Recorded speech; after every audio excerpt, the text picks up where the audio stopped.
love you. I'll give you each a birthday. That's right. Too funny stuff. You know, I'll throw some $100 bills at you.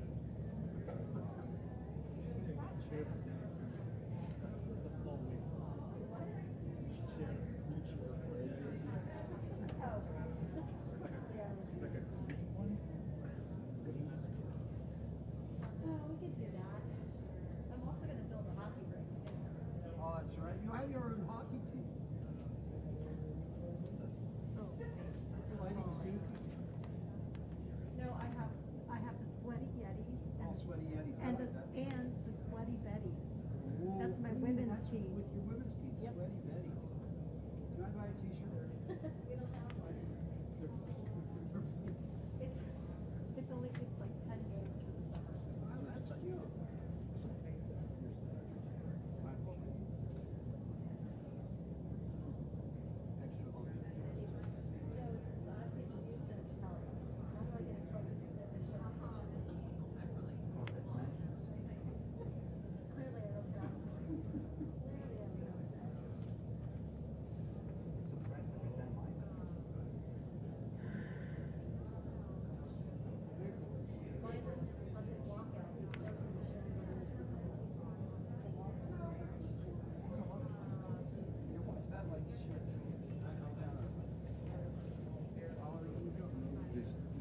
The stage guy's not here, right? Huh?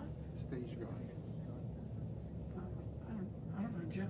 No, I don't think so. The audio guy, Jeff, or whatever, came from this one. I don't know where he is. What's the problem? There's nothing on the mold right now. No, I just wanted to, because the guy that's sitting next to me on the stage, I wanted to see how clear my shot is.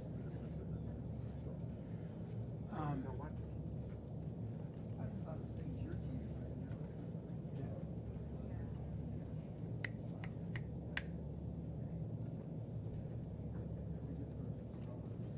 Oh, that would be. I didn't notice it was a team until it started. Yeah, the beginning. Yeah. Would it be good back here? He's not. Can you? Yeah. Call security. They're here, somewhere. Tom's hiding behind the light. Hiding behind. Oh, no, you know what the other word they don't like? Cops. They don't like to be called cops. How long have you been a cop?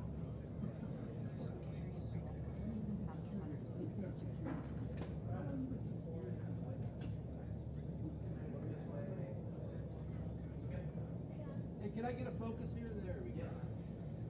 Get a skinny filter on that? Yes. Can you give me Pouty? Good. Fabulous. Yeah. Great. Perfect. Absolutely. Fair.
Okay. Yeah, no, you're good.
Sorry, keep you waiting, man. Boy, good to see you. How are you, man? Yeah, Nice very to well. see you. Nice to see you. Hey, team. You were really good. Oh my God. Thank you.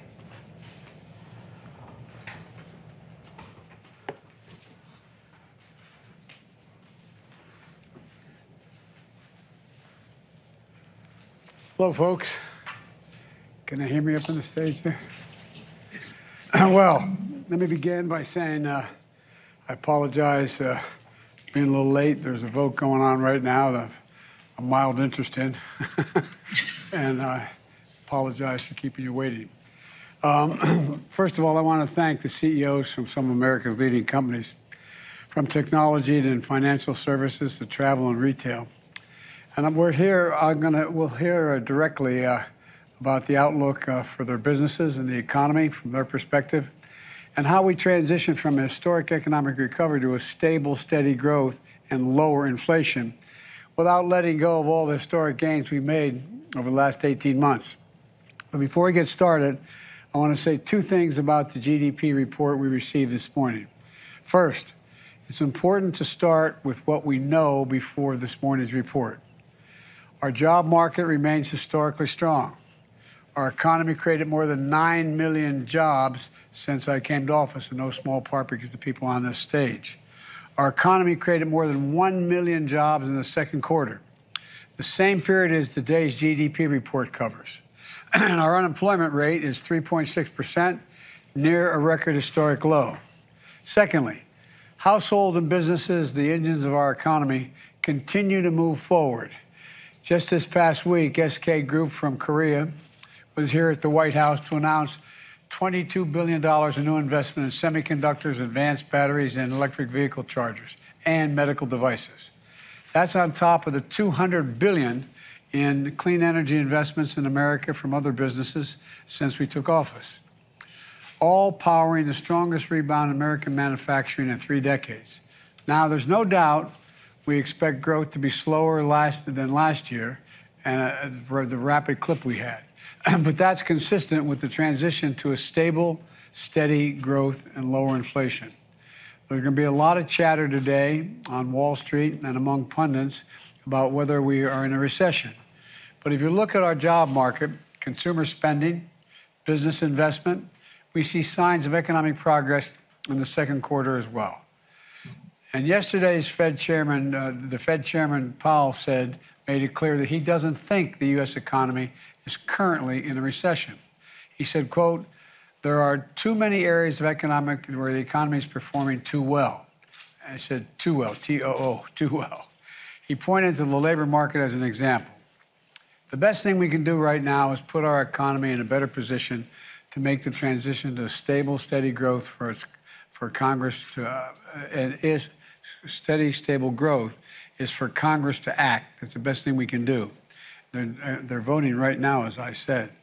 I applaud the bipartisan effort to get the CHIPS Act to my desk to sign into law, which would advance our nation's competitiveness and technological edge by boosting our domestic semiconductor production and manufacturing. Another thing that Congress should do is to pass the Inflation Reduction Act to lower prescription drug costs, which would reduce the deficit, I might add, and help ease inflationary pressures and ensure that 13 million Americans can continue to save an average of $800 per year in their health care premiums. Both of these bills are going to help the economy continue to grow, bring down inflation, and make sure we aren't giving up on all the significant progress we made in the last year. I'm going to stop there and begin the meeting. But thanks to the CEOs for joining me. And let me start with you, Brian, and thanks for taking all my phone calls, pal. At the Bank of America, I want to ask you a question. Your bank serves many Americans across the country. What are you seeing right now in terms of financial health of your consumers? What's the bank records tell you about the financial health? Well, thank you, Mr. President. It's good to see you recovering. So at Bank of America, we have 60 million consumers and 35 million core checking accounts for Americans. And so the couple key points. Number one, they're spending more money. Through the first 25 days of July 2022, they've spent 10% more than they spent in July of 2021, the first 25 days. And that's consistent with what we saw in the whole second quarter and earlier this year. The second key point, I'd say, Mr. President, is their balances are much higher than they were in the pandemic. And so if you look at people of sort of $100,000 income families in our client base, you'll see that their balances go from 3 to 5 to 7 times more than they were in the pandemic. And by the way, they have grown in the month of July versus June so far, which is good news. So they have some money in their accounts still to help them through as the economy resets and settles in. The third thing is on their borrowing. Our credit statistics are better than they ever been, much better than 19, which was a pretty good credit year for banks. So delinquencies are low. They haven't gone up in the month of July. There's lots of credit availability for our customers, and their ability to borrow in the home equity lines or their credit cards. Obviously, the most rate-sensitive parts of the economy, due to what the Fed is trying to achieve and slowing down the economy and getting on more sound footing, mortgages and car loans and things like that have slowed down, but that's an intended outcome. And so even in the accounts, you can also see that they're receiving paychecks because we can see that, recurring payments, so that's good. So the consumer's on good spending, as the balance is borrowing, and then the question is what they're spending on, and travel and experiences versus goods. They bought everything they could. They bought a lot of stuff when they were cooped up at home. They're now out traveling and experiencing the world due to the vaccines and the condition of the COVID pandemic. But unfortunately, as you noted earlier in your comments, they've had to spend more on gas. But the good news is, if you look at June versus July, the year-over-year growth has gone from a 40+% growth rate in spending on gas to 30%. So it's starting to come down as you've seen the price of oil stabilize. Then the last thing I'd add is just what's on their mind when we talk to them, the same things you read about in the paper. They're worried about inflation because prices go up. They're worried about rent increases because half the consumers in America don't have a mortgage, so they're renting or paying on a monthly basis. And they're worried about, frankly, a lot of our consumers are saving, putting money in the market, and when market's down. The good news is it seems that we've stabilized on those matters and we go forward. So right now they're doing what we want them to do, which is being employed. Some of the stress is in the system. There's no discounting that, and we're trying to help all those customers through the stress. But that stress has been mitigated by the work that your administration, prior administrations did to help people through the pandemic, and also just the strong employment that you spoke about. Well, Brian, thanks a lot. I really do appreciate and thanks for always being available for your input. I appreciate it a great deal. And now I have a question for the CEO of Marriott, who is very disappointed to hear they're investing in travel now. It's a great concern to Tony. Tony, the travel and hospitality industry is experiencing, it did experience tremendous hardship during the pandemic. But the recovery now is experiencing is a very different experience. It's things look really up for your industry right now. And how would you describe the industry today? And how do you see the path of demand through the end of the year? I know that's you can't nothing's guaranteed, but what's your sense? Well, thank you, Mr. President, for the invitation today. I think what we've learned over the last couple of quarters is really the resilience of travel. And when we look at our forward booking data, we see real evidence of that resilience. And what's interesting, we think about our business through three demand segments: leisure, business travel, and group. The recovery has clearly been led by leisure. And in fact, last year, leisure demand got back to where we were pre-pandemic. But what's encouraging is we're seeing real recovery in the other two segments. Business transient's been a slower recovery, but as we see more and more folks returning to the office, we see continued improvement. And maybe the biggest surprise has been the pace at which group demand has come back. And group, correct. And we fully expected social group to recover quickly with all of the canceled weddings and bar mitzvahs and family reunions. But now we're seeing strong and consistent recovery in business group travel as well. So quite encouraging. We get lots of questions about what's driving this recovery in the face of rising interest rates, high inflation environment, fuel prices, and the like. But I think there's a series of factors. You and Brian both touched on one, which is the elevated savings rates we see across the country. There continues to be deep pent-up demand as a result of the pandemic. I think there's a bit of a psychographic shift away from consumption of hard goods towards investment in experiences, which is helping our business a great deal. And then when we look on a global basis, the continued opening of borders, the easing of restrictions that restricted travel is having a massive impact on our global business. And maybe I'll just close by thanking your administration and in particular, Secretary Raimondo, for your work to eliminate the inbound international testing requirement. We think that's going to be very impactful on the travel and tourism sector.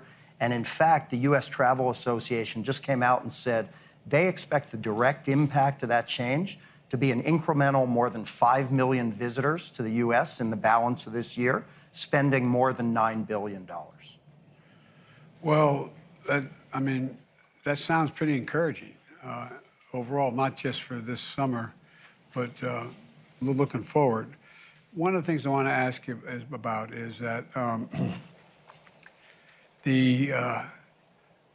obviously the pandemic had a profound negative impact. But right now, as I look out there, and I've traveled around the world a lot of late, going to various conferences, there seems to be a willingness or an inclination for business to travel more. Instead of everybody sitting and Zooming everything, it seems to me in-person movement of personnel in businesses around the country, and I see it more around the world, quite frankly, seems to be on the up. Is that accurate, or is that just a perception? President, and in fact, we see two principal drivers. I think number one, businesses that are customer-facing, consulting firms, law firms, accounting firms, they will tell you that the best way for them to optimize their business is to be in person, embedded in their customers' offices every day. And I think the last few years have reminded us of the power of in-person interaction. The other thing we see is rapidly growing demand for training. Many employers across this country rely heavily on the strength of their corporate culture. And as they're hiring thousands of new employees, it's really hard to immerse those employees in a culture via Teams or Zoom. And so the demand we see rising for in-person training has been quite significant. Well, I don't want to get off on this. Corning would know something about this, but there's so many new jobs on the horizon in the tech-related field that the need to train personnel to be able to handle these jobs is totally within our capacity. but it's needed. It's not like it's on-the-job training for a lot of these things. And so one of the things we're looking at, our economic team, secretary, is how we engage everything from community colleges to other entities to train people for the need that exists in that community, And so it's totally consistent with what you're saying, because there's going to be and we're talking about potentially a lot of jobs. I mean, we're talking about thousands of jobs. But again, a lot of it requires some, training. It's not all on-the-job training. Well, thank you very much for talking to me about that, Tony. Now what I'd like to do is there's an outfit called Corning, right, Wendell? And you're the CEO of a great company. And look, we've seen an inflection point in U.S. manufacturing over the last year. And by that I mean, I can recall in the last administration, I'm not criticizing the last administration, the previous 4 years, and even at the end of our administration, Obama-Biden, the question was, are we still going to be the manufacturing hub of the world? Are we still, are we in manufacturing, where are we going to sit? We're going to do all these other things, but what about manufacturing? And so you've seen in that inflection point manufacturing in the U.S. Can you describe for me what you're seeing at Corning? What's your outlook on the manufacturing sector? Talk to me a little bit about that, if you could. Sure, Mr. President. First of all, you're right. The last 18 months has been tremendous growth for U.S. manufacturing. And we've seen that in our results. And that continues. But there's some subtle things going on as well. We just did our Q2 earnings, so the numbers are fresh in my mind. We're still having good, strong year-over-year growth. Sales up about 7%, earnings up about 8%. And so the growth rate continues at a little bit lower rate than it's been the last 18 months, though. But that good top line, there's a lot going on underneath the surface. So what's driving us is very strong demand for optical communications. Think optical fiber for technologies like 5G, broadband access, cloud computing. Very strong demand for fiber optics. And then also very strong demand for our solar materials going into renewable energy. So very strong on the infrastructure side. But if we look at the consumer side, much like Brian commented on, we're seeing a slowdown in consumer. So let me give you a few examples. We have customers who make liquid crystal displays, so think about televisions, notebooks. At this point in time, our customers are running their capacity at the lowest levels they have since the financial crisis. So panel maker utilization is down tremendously. Now, a big part of that is that build of inventory in anticipation of demand, right? But also the demand signal is not strong from the retail side for that good. So that's very low levels. Think smartphones. Smartphones in Q2 were down about 11% year over year. So pretty strongly. Auto, been depressed for a long time, mostly on supply chain basis. Demand has been there. But there's interesting signals in global demand. In April, there were 0 cars sold in Shanghai. Okay. 0. 0. COVID lockdowns, but 0 is a really low number, right? COVID lockdown or not. Right? In Europe, in June, we had the lowest number of new car registrations that we've seen since 1996. So we're a global player, so it's the whole global economy, so it's harder for us to, pick on what is in the US, Europe, Asia. But if we were to look at it right now and the trends we see, I'd say the consumer electronics side looks slow.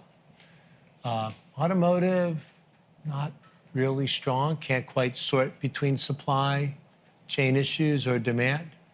And as we look forward, we'd say the overall trends, that's what we're counting on continuing. Super strong demand in optical communications and solar. And as we now work with Secretary Raimondo on connecting the unconnected next year, that will continue and strong and will expand to meet that. Solar demand we see going forward unabated and will also expand in that. But consumer seems soft to us. Yeah. Well, you know, one of the things that my father was in the automobile business his whole life, ran a major dealership, a General Motors dealership.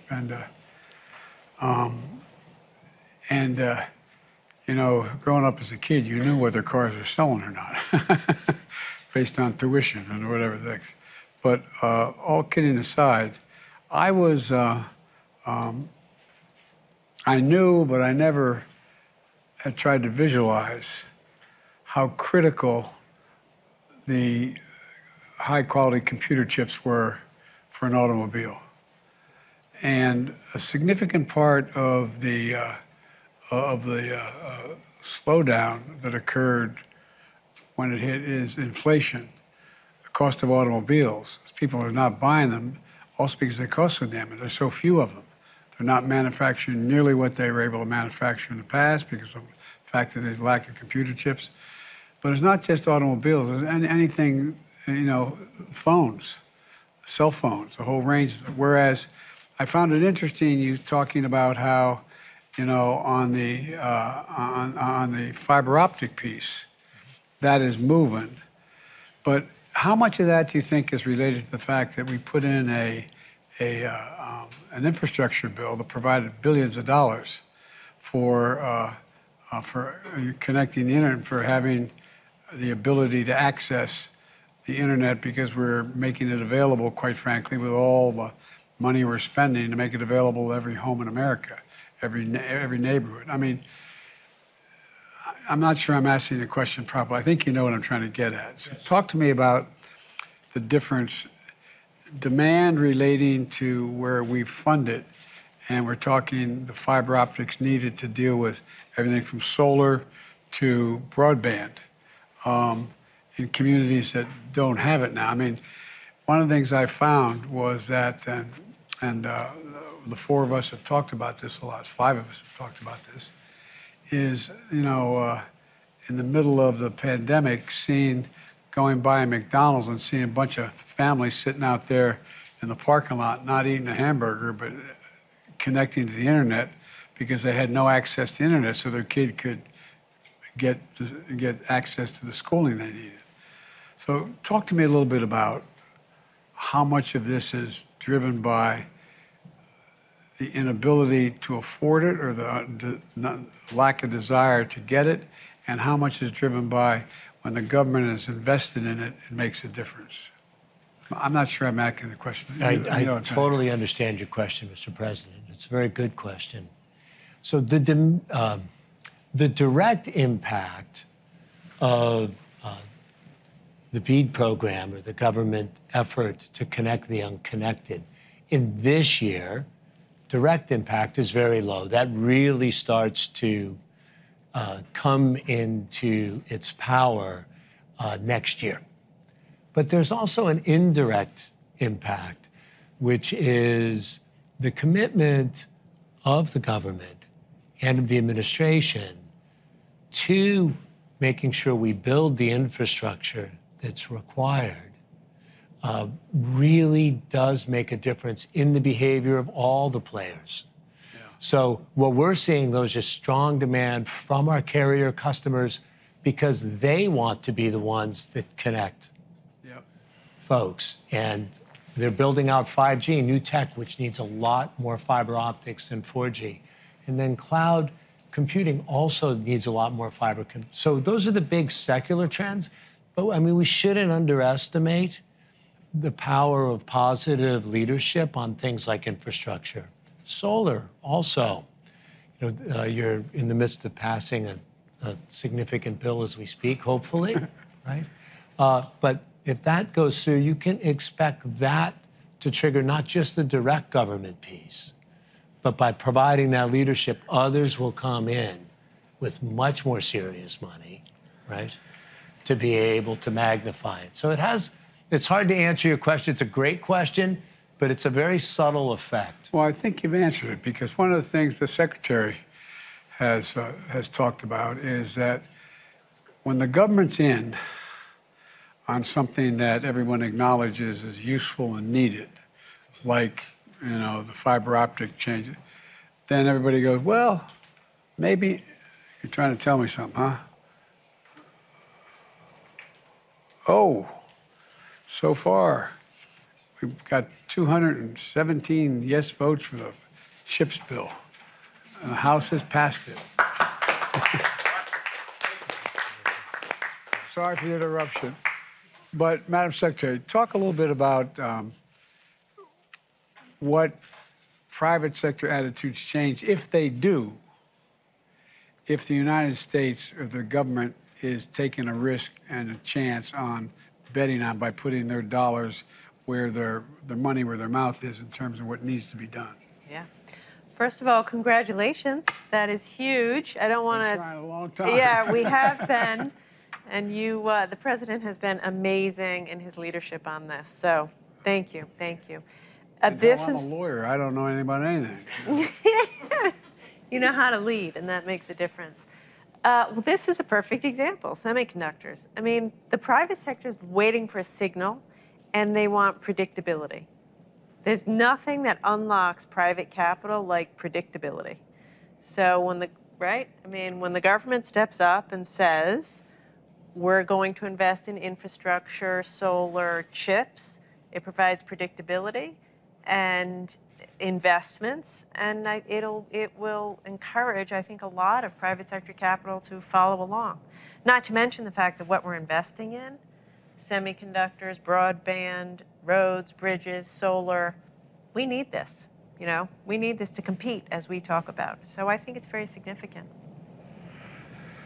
I'm taking too much time asking you all these questions, but I have great interest in you. Can I ask Janet, Secretary Yellen, how would you characterize now, and you've been very, very straightforward in your views and everything, how would you characterize the health of the economy now? Well, thank you, Mr. President. I think I would say let's first look back at the trajectory of the economy over the last 18 months. During that period, the United States has experienced an historic economic recovery. There were 9 million jobs created, over 9 million last year, and we saw the fastest single-year decline in unemployment in our historic record. And I think at the core, this rebound has really reflected the administration's policies, especially the rescue plan and the timely fiscal support it provided, along with vaccination efforts that allowed our businesses to reopen and let Americans get back to work. Right now, there are an enormous set of global headwinds, including a war in Europe and successive variants of the pandemic, but our economy remains resilient. So we're clear-eyed about the challenges we face now and in the future, which have especially been driven by global factors like Russia's illegal war in Ukraine, the lingering effects of the pandemic with lockdowns in places like China. Growth is slowing around the world. Inflation remains unacceptably high. And of course, it's your overriding objective, our administration's top priority, to bring it down. As you said, Mr. President, we're at a transitional moment in our economy. We're focusing on moving from a period of rapid recovery that we enjoyed over the last 18 months to now achieving steady, sustainable growth, but without sacrificing the gains we've made. And, economists should look holistically, I think, at data when we evaluate the state of the economy.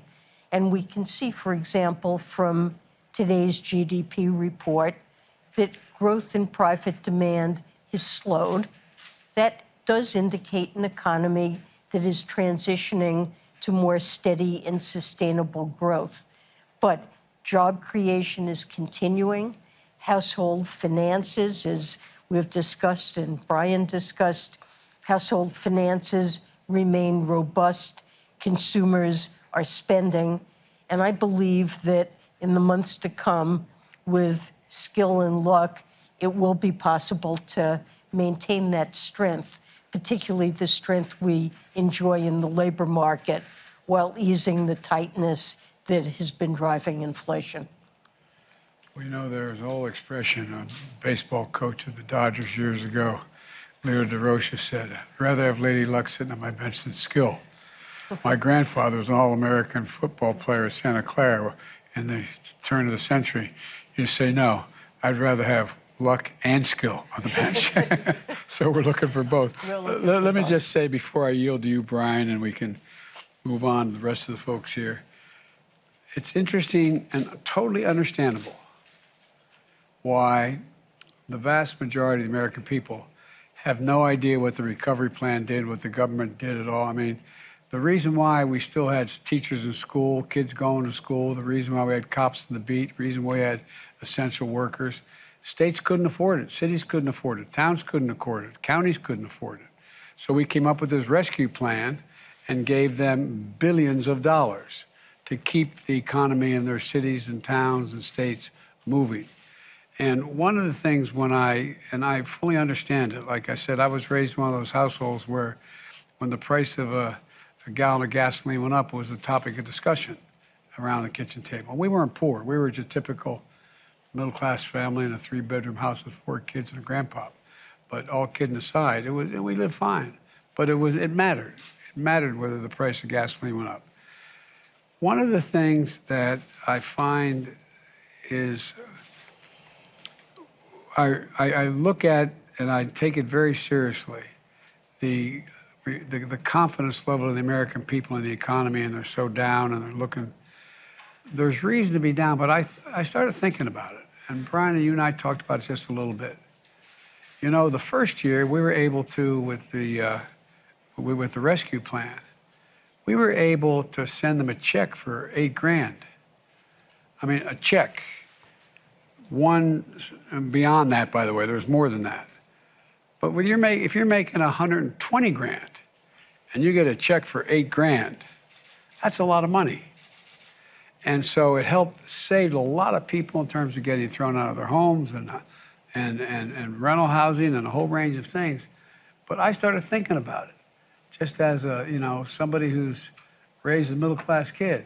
One year, even though you didn't have the job you have now, even though you didn't get a raise that year, the difference between having a job, having a 5% raise or whatever, 3, 5, 7, whatever it happens to be, in the face of inflation, the price of the pump, although that's down every day so far, but, it's like, whoa, I feel worse off. But then again, I didn't get a check for $8 grand from the government. They just, among other things.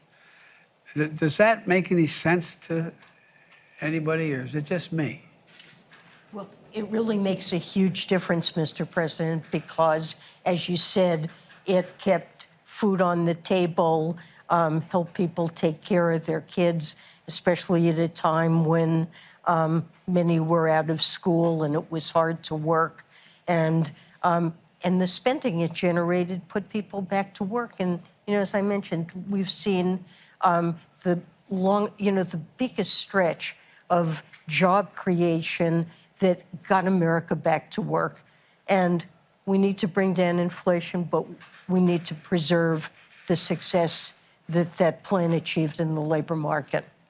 I know you're all busy as the devil, especially the folks who haven't had a chance to speak yet. I'm sorry I have so many questions, but I have great respect for your collective judgment here.